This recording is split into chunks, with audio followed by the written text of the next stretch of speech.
Maîtrise de la demande.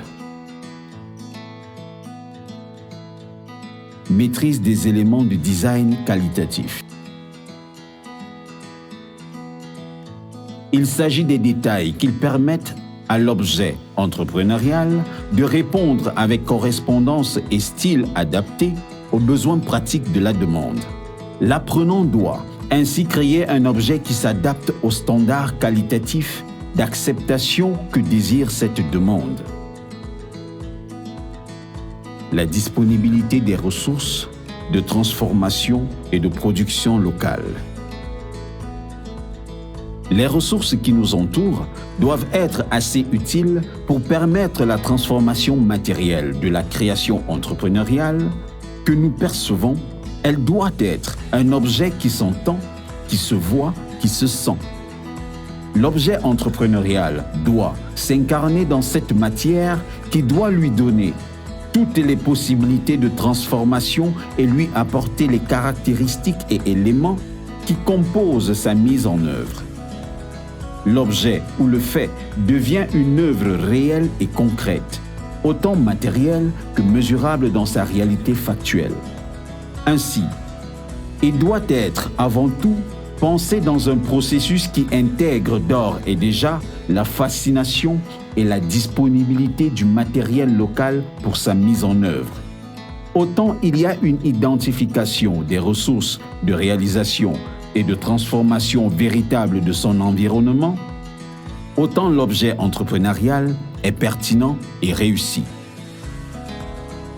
Pratique.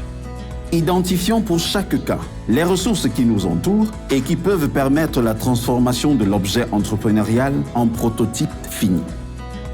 Cas de l'eau minérale. Eau, filtre, bouteille, étiquette, transporteur. Cas de la spiruline. Terre de culture, plateau de séchage, bocaux ou sachets en tube, étiquette. Cas du sac à main de pierre rare. Pierre rare. Fer ou scope de sac à main substitue friperie à détruire et démonter. Polisseur. Cas du cabinet de plaidoyer. Poste de travail. Réseau de journalistes diffuseurs et d'entreprises réceptrices. Éditeur. Substitut salarié journaliste de chaînes médias ou équipe de jeunes littéraires travaillant à corriger, structurer et éditer. Main-d'œuvre courante. Veille, projet.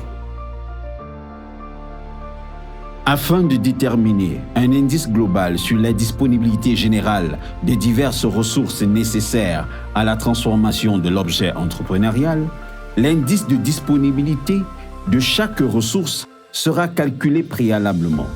Il s'agit, pour chaque ressource, de connaître le ratio entre la quantité de ressources instantanément et localement disponibles et la quantité de ressources que demande le processus de transformation. Selon que les ressources sont diverses, on aura indice 1, indice 2, indice infini. Après avoir calculé cet indice de disponibilité pour chaque ressource utilisée dans le processus de transformation, l'indice de ressources disponibles est égal à ID1 plus ID2 plus IDN. Pratique. Petit 1. Décrivez les caractéristiques d'identité de votre création entrepreneuriale. Les fonctions que vous aimeriez qu'elles soient au final de son processus de création. Petit 2. Identifiez les ressources et matières autour de vous qui permettront de matérialiser chacune de ces diverses fonctions. Petit 3.